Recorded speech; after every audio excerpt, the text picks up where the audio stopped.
Tahukah Anda apa arti zikir? Maka zikir ini terbagi kepada 3 tingkatan.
Al-Fatihah.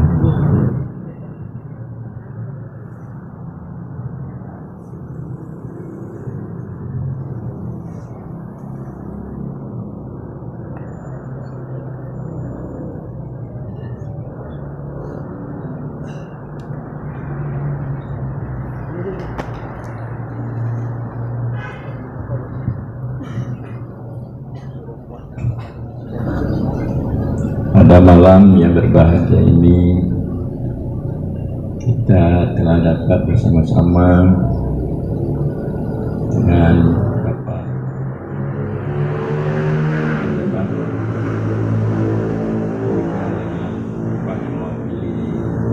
Pak Kodim, Pak Kapolres, dan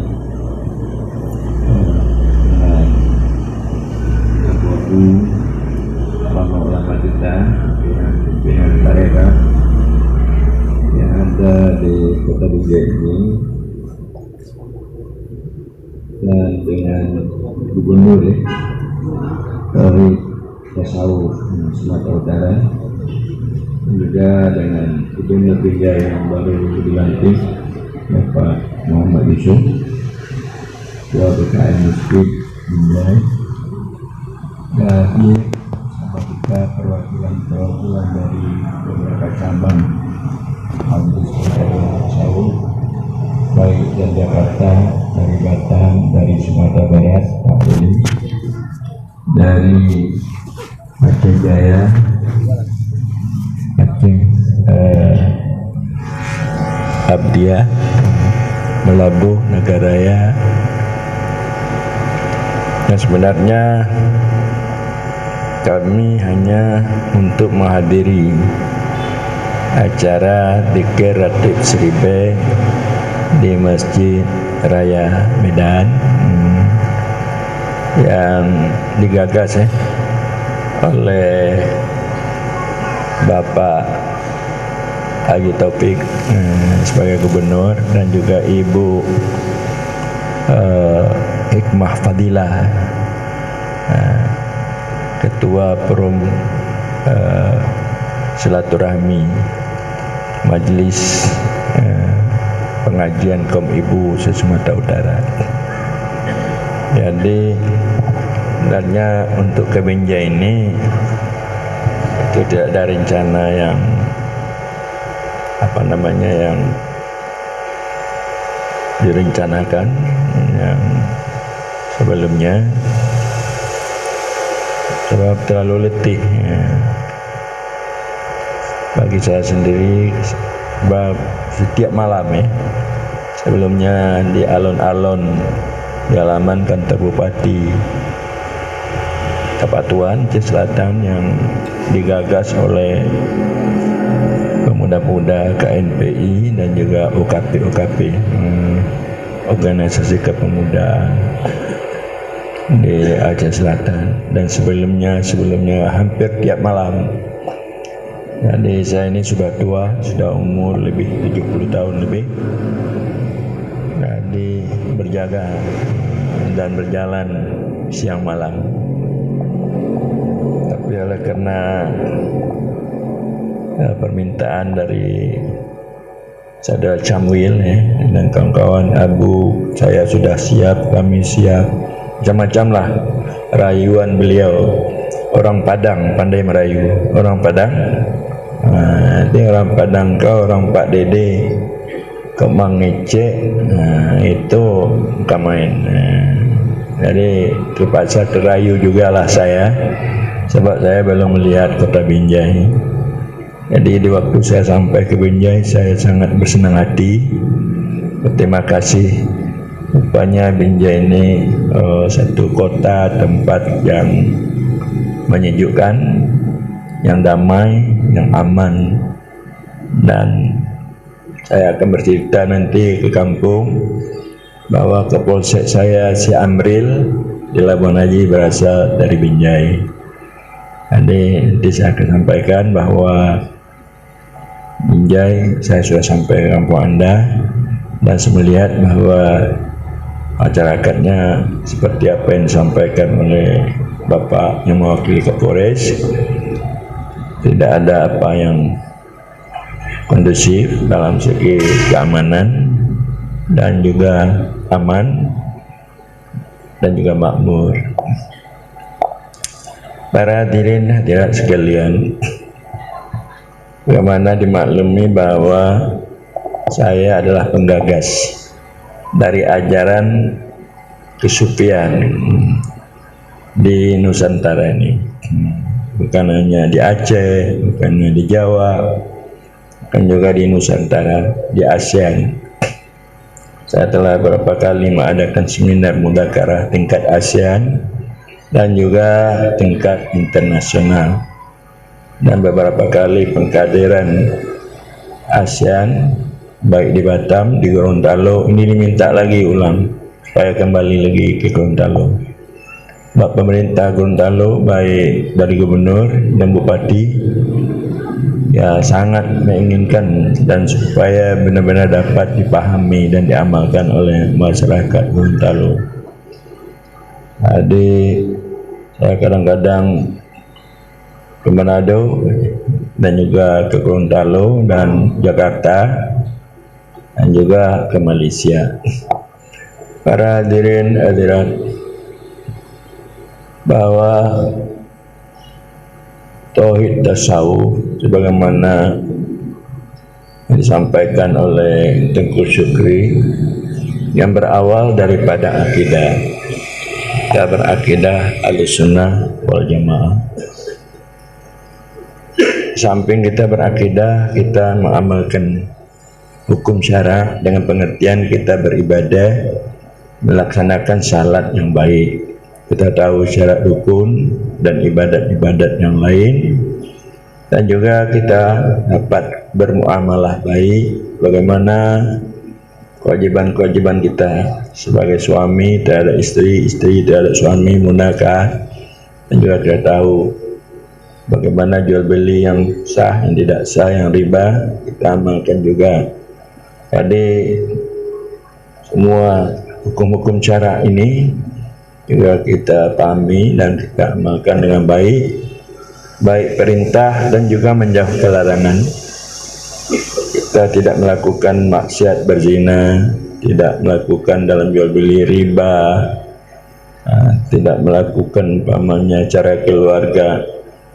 Kita keras dalam berkeluarga, jadi kita tidak melunaskan hak-hak kewajiban kita sebagai suami dan sebagai istri. Maksudnya kita harus jaga mengenai dengan ibadah dan muamalah di dalam kita berkehidupan sehari-hari, dan juga tasawuf.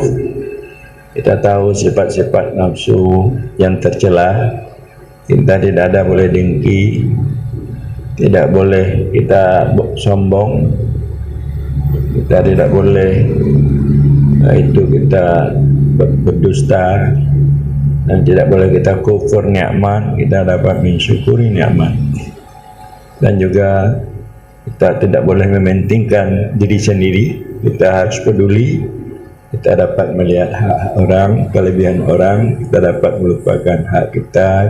kelebihan kita sabar, akhlak yang bagus.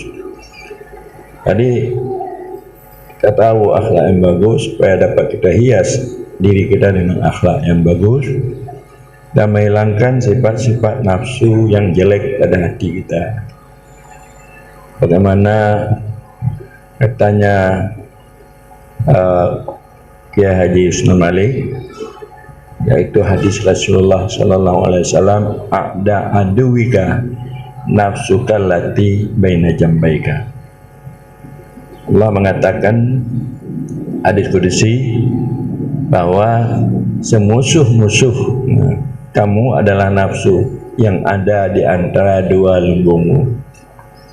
Di mana nafsu inilah yang paling musuh, yang sangat musuh terhadap kita. Bila mana nafsu ini tidak dapat kita tingkatkan dari nafsu amarah, kita meningkatkan kepada nafsu lawamah, mulhamah, dan mutmainnah radiyah. Maka penyebab itulah ada tarekat. Tarekat ini untuk meningkatkan nafsu kita, paling kurang nafsu mutmainnah. Kita bertarekat berzikir, baik itu tarekat Syatari, Naqsyabandi, apapun tarekat, supaya nafsu kita ini dapat kita nikahkan pada nafsu mutmainnah, nafsu yang bisa berakhlak bagus, yaitu nafsu yang tidak ada keraguan, ragu, waswas terhadap keberadaan Allah dan Rasul. Nafsu di mana nafsu itu terlihat keberadaan Allah, perbuatan Allah, sifat Allah, wujud Allah pada nafsunya. Nafsu yang telah fana dengan menyaksikan keberadaan Allah. Jadi nafsu mutmainnah. Atas nafsu mutmainnah ini kita berakidah, akidah beriman kepada Allah atas nafsu mutmainnah. Makanya dikatakanlah kita sudah bertasawuf atau bertauhid tasawuf. Karena apa? Karena telah terlihat cahaya keberadaan Allah pada batin kita. Tapi kalau kita masih nafsu amarah, walaupun kita berakidah Ahlus Sunnah, tapi belum ada cahaya iman ini masuk ke dalam hati. Cahayanya itu hanya sekedar kepala saja, sekedar kita tahu, tapi tidak masuk ke dalam hati. Jadi makanya ketauhidan kita belum sampai ke dalam batin kita. Bila mana kita sudah bernafsu kamilah, maka akidah keimanan kita masuk ke dalam sir yang paling dalam di dalam batin. Jadi ini sehingga tamkin terlihat keberadaan Allah di mana-mana dan hilang lainnya, termasuk diri kita. Maka kencah datanglah cahaya makrifat yang terang.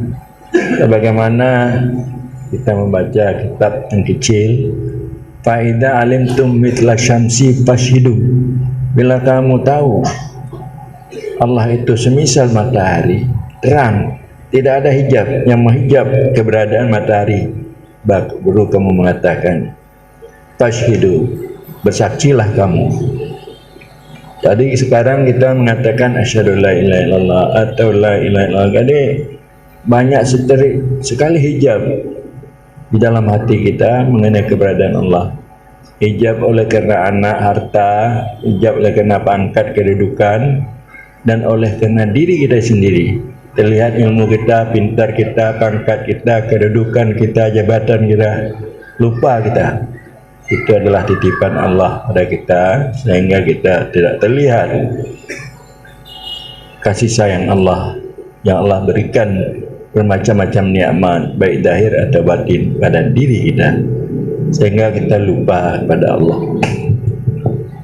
Maka oleh karena itu, sepanjang kita lupa kepada Allah, saya menggagas istilahnya zikir, ratib siribe, berzikir sebanyak-banyaknya. Tahukah Anda apa arti zikir?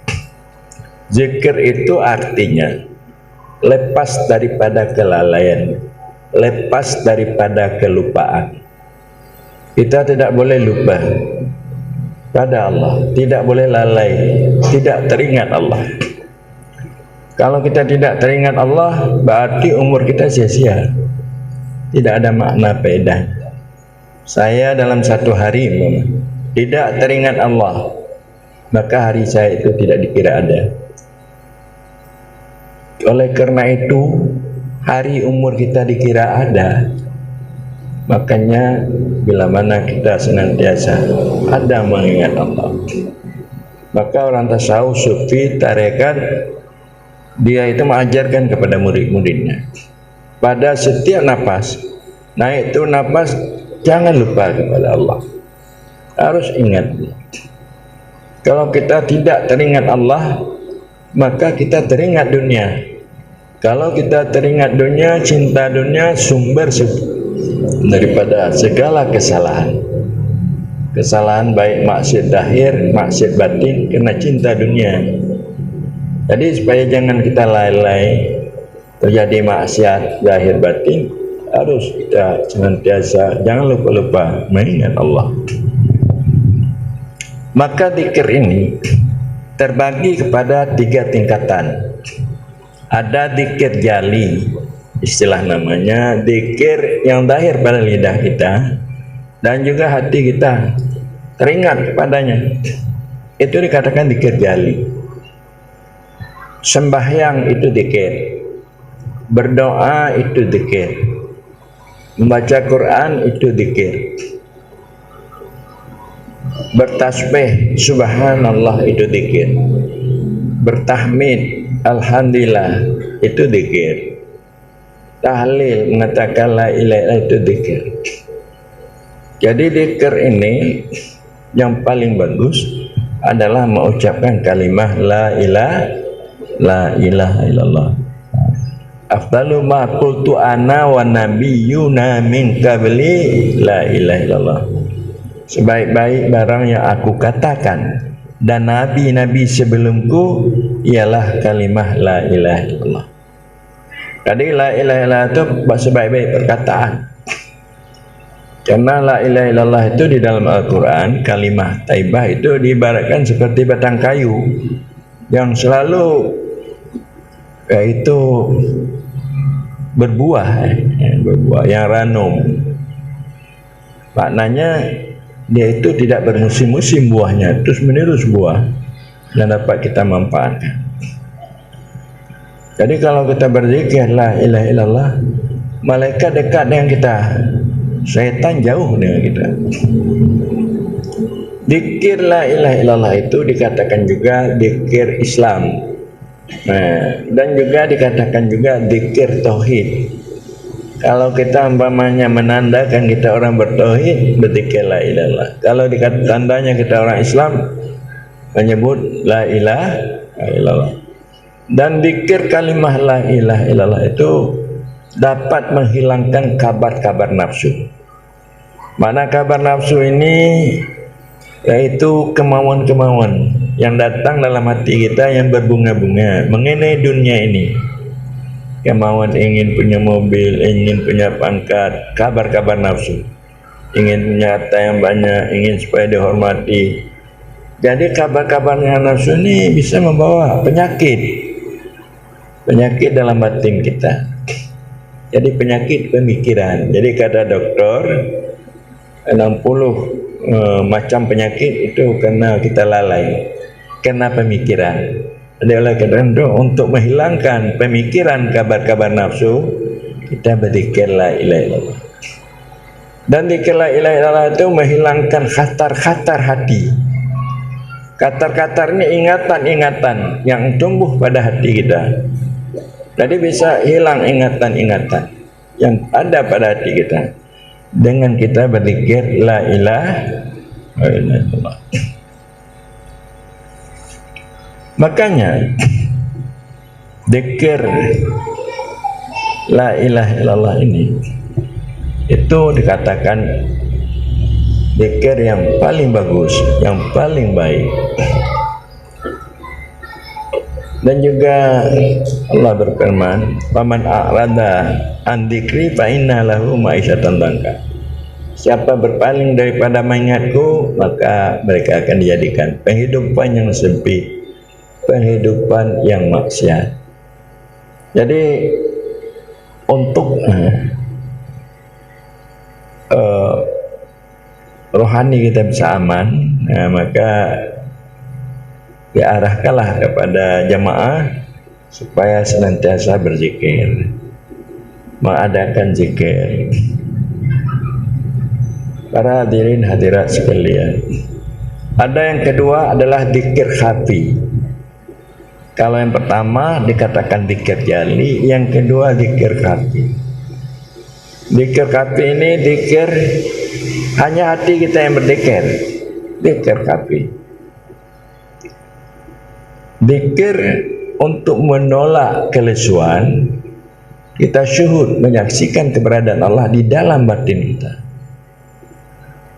Itu zikir hati. Munajat itu zikir hati. Hati kita berbisik-bisik dengan Allah, zikir hati. Jadi orang-orang tasawuf ada istilahnya munajat, ada istilahnya mukalamah, berkata-kata dengan Allah. Ada istilahnya kalau dikatakan syuhud, ada istilahnya dikatakan yaitu murakabah. Jadi itu zikir-zikir hati. Kalau kita umpamanya dapat melakukan zikir hati, itu lebih baik daripada zikir jali. Zikir hati, ukuf, dalam tarikat Naqsyabandi ada istilahnya ukuf, ada istilah murakabah. Kelengan hati kita kemana ke hati, ke janib hadrat Allah, maksudnya kelengan hati kita ke hadapan Allah sambil menanti-nanti bantuan Allah. Jadi tidak hati kita kepada lain, supaya kita berada di hadapan Allah menanti bantuan Allah. Jadi kelingan hati murakabah. Jadi itu juga zikir. Jadi kalau Anda bisa berzikir, zikir kafi, dalam Anda melakukan salat, itu bagus.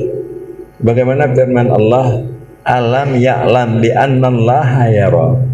Adakah tidak mengetahui hambaku bahwasanya Allah itu melihat? Kita harus yakin bahwa kita dilihat oleh Allah Subhanahu wa ta'ala. Jadi kalau kita mau salat, saya ini dilihat oleh Allah, maka timbul malu. Supaya kita kasih dan takdim kepada Allah, baru kita baca bismillahirrahmanirrahim, alhamdulillah, baru kita baca Fatihah.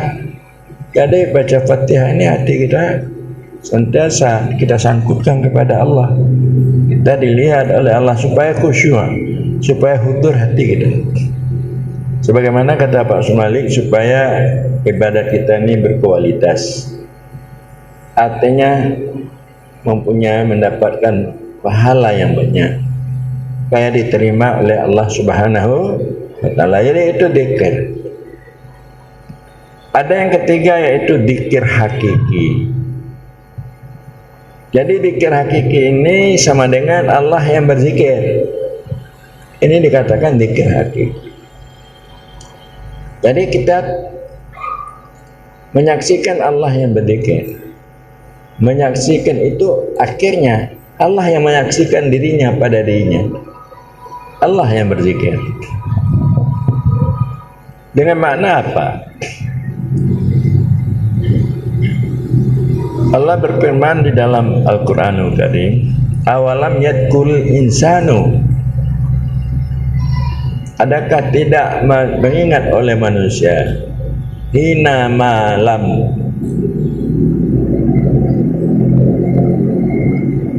yudkaru malam yakun syai'an madhkura. Adakah tidak mengingat oleh manusia pada ketika dia tidak ada sesuatu yang disebut-sebut? Apakah kita tidak teringat kita pada waktu kita belum ada? Pada waktu kita belum ada, siapa yang mengingat kita? Maka kita bisa ada, itu adalah Allah Subhanahu wa ta'ala. Sebelum kita ada, kita telah diingat oleh Allah. Belum kita ada, kita telah diingat Allah. Maka dengan ingat oleh Allah, maka kita diadakan oleh Allah. Kalau tidak teringat Allah kepada kita, maka kita tidak ada. Dan setelah kita ada, kita juga diingat oleh Allah. Diberikannya rezeki, diturunkannya hujan, ditumbuhnya kayu, semua nikmat-nikmat. Siapa yang memberikan nikmat ni? Yang memberikan kayu, memberikan macam-macam,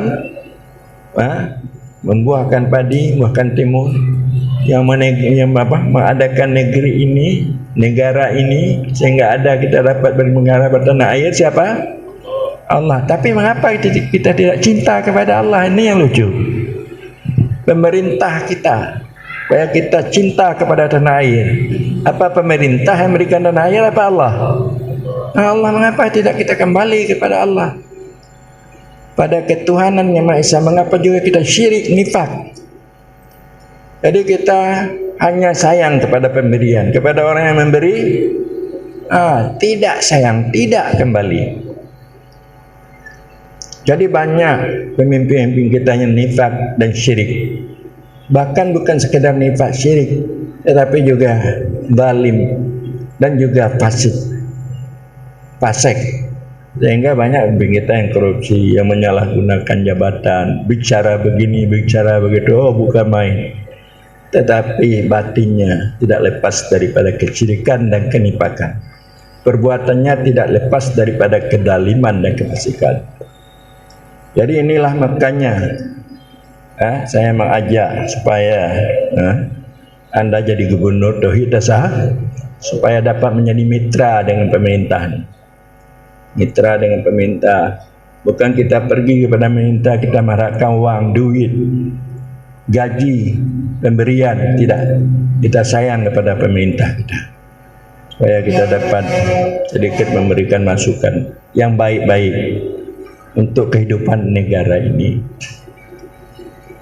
Maka dari itu saya perlu cendekiawan, ilmuwan, dan juga orang yang mempunyai kemauan cinta tanah air. Cinta tanah air ini harus kita dulu mencintai orang yang memberikan tanah air kita. Siapa yang memberikan kemerdekaan ini? Atas nama Allah atau atas nama siapa? Jadi kita harus sadar yang demikian dulu. Jadi kita baru, kalau kita sudah kembali kepada keimanan kami, dapat bermakrifat dengan tauhid yang hakiki, hilang syirik dan nifak, dapat melakukan akhlak yang mulia, Muhammad suri teladan yang baik, supaya kita taat patuh dan gaul berkasih sayang, baru kita mendapat keadilan, baru dapat kita kesatuan dan persatuan. Jadi kalau bukan kita kembali dengan kepada iman yang kamil, ketuhanan yang Maha Esa, manusia adil beradab, kita mengatakan kesatuan persatuan warga negara, tidak ada, akan terwujud. Walaupun terwujud zahir, tapi batin tidak akan terwujud. Jadi contohnya sajalah bahwa kelompok-kelompok organisasi yang ada dalam negara ini, mereka ini zahirnya bagus, tapi batinnya mencari jalan bagaimana untuk mengalahkan teman, bagaimana untuk menjatuhkan teman. Tidak ada hubungan kasih sayang, karena mendahulukan hawa nafsu, karena dapat tipuan daripada syaitan. Jadi kita ikhlas saja. Ikhlas saja artinya sama, bantu-membantu. Sama, yaitu artinya bersama-sama untuk memperbaiki generasi kita, anak-anak muda kita. Jangan kita ya saja taat, tapi anak-anak kita tidak tahu salat, tidak tahu beriman, tidak tahu bermakrifat, tidak tahu berakhlak yang bagus. Maka nanti akan kita pusakakan anak-anak kita akan menjadi pemimpin kita, sehingga kita negeri kita ini Islam ini tidak akan lebih baik. Jadi itulah saya mengharapkan sebenarnya kepada ulama-ulama tarekat, kepada pengurus, untuk tujuan ini. Bukan saya untuk menjadi mengusahakan atau berkeinginan untuk pengaruh, untuk jabatan, tidak ada nih. Untuk saya, untuk nama, tidak. Sebab nama ini saya sudah besar nama semenjak orang tua saya. Dari orang tua nama itu sudah besar. Sampai sekarang nama saya besar. Saya punya, bukan saya miskin, saya kaya. saya kaya, saya punya berbagai-bagai. Mengapa juga saya mau yaitu berpayah-payah dan sampai saat ini, nanti setelah ini kami serombongan sebagian terus ke Kuala Namu, tidur di Kuala Namu, besok kembali pulang ke Aceh. Jadi kadang-kadang ada yang dari Langsa jam 2, jam 12 selesai terus ke Kuala Namu, jam 4 pagi semua subuh Kuala Namu. Dia tidak ada tidur malam. Jadi saya kena sayang kepada semua kita, supaya kita harus peduli kepada agama kita, mencintai Allah dan Rasul, supaya generasi kita akan datang, supaya mereka benar-benar generasi yang baik, yang beriman, yang taat kepada Allah, sebagaimana Allah berfirman, wa'adallahu alladhina amanu minkum wa amilus shalihat la yastakhlifannahum fil ardh.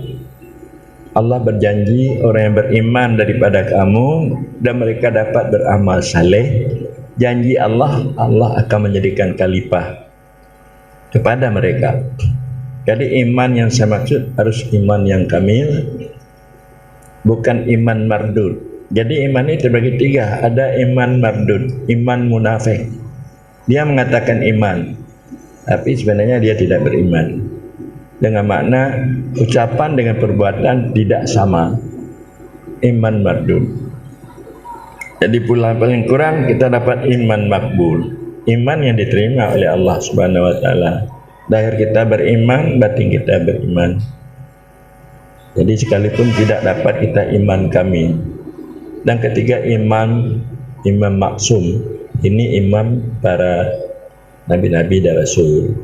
Jadi untuk supaya dapat kita beriman makbul atau iman khawas, bila mana yang demikian itu ada pada diri kita dan anak keluarga kita, samping dia dapat beramal amal yang baik, amal yang cukup syarat rukunnya, dan dia beramal ikhlas, hudur hati khusyuk kepada Allah semata-mata untuk mencari ridha Allah. Kalau imannya sudah ada, amal baiknya sudah ada, Allah akan menjadikan khalifah, pemimpin di muka bumi ini. Saya heran, Al-Quran mengatakan, inna akramakum indallah atqakum. Sungguhnya semulia-mulia kamu di sisi Allah orang yang paling takwa. Jadi tidak ada generasi kita untuk ingin mendapat titel takwa. Tapi untuk mendapat S2, S3, MM, profesor, itu cita-cita kita. Tapi untuk mendapat generasi menjadi orang yang takwa itu tidak ada lagi. Dan kita sendiri tidak ada bercita-cita untuk mendapat titel takwa. Jadi kalau anda ingin untuk mendapat titel takwa, masuklah ke dalam ajaran tauhid tasawuf dan tauhid sufi ini. Karena mana takwa ini 3 syaratnya. Yang pertama, tidak ada syirik. Dan kedua, tidak melakukan maksiat. Dan yang ketiga, tidak terhijab Allah oleh alam dan oleh dirinya. Bila mana dia tidak syirik dan tidak melakukan maksiat, kalau melakukan maksiat cepat tobat, dan tidak terhijab Allah itu oleh dirinya dan alam semesta. Jadi lihatnya istrinya, terlihat dia Allah. Istrinya ini pemberian Allah, nikmat Allah untuknya. Jadi Allah terlihat alam seperti itu, tidak terhijab oleh alam dan oleh dirinya akan Allah. Itu sudah kategori orang yang takwa. Kalau ada kita pada setiap saat seperti itu, kita orang yang takwa. Kita dimuliakan oleh Allah. Wa may yattaqillah yaj'al lahu makhraja. Siapa yang bertakwa, Allah akan memberikan jalan keluar. Wa yarzuqhu min haitsu la yahtasib. Allah akan memberikan rezeki yang dia tidak sangka-sangka. Kalau ada semua kita takwa, walau anna ahlal qura amanu wattaqau lafatahum. Lafatahna alaihim barakatim minas sama' wal ardh. Kalau ahli kampung, tapi saya yakin ya, orang orang Binjai, mereka takwa, takwa. Kalau ahli kampung Binjai ini, tapi yakin saya bertakwa, sungguh Allah akan membukakan di atas mereka keberkahan langit, keberkahan bumi. Jadi insyaallah takwa. Jadi titel takwa, mengenai takwa ini sudah kurang diminati semua ulama Islam. Apa juga mereka berkejar kedudukan pangkat, titel dan jabatan. Tapi titel takwa itu kurang peduli. Ya, jadi kalau ingin untuk mendapat titel takwa, bergabung dengan tauhid tasawuf dan tauhid sufi, insyaallah. Cuma demikianlah saja. Mohon maaf dan banyak kelemahan kekurangan. Sebenarnya saya menyampaikan ini bukan menggurui, tetapi ini karena saya cinta kepada ajaran ini, maka saya sampaikan. Bukan saya menggurui ini bahwa di Binjai orang tidak bertasawuf, tidak sufi, tidak tarekat, tidak. Karena saya cinta kepada ilmu ini, saya sampaikan. Jadi di atas kekurangan dan juga kurang kurang menyenangkan, saya banyak mohon maaf. Adanallah yakum ajmain. Jadi kepada siapa tadi? Wali Nanggro Jakarta Abu Yus, saya berzikir tentang kemuka.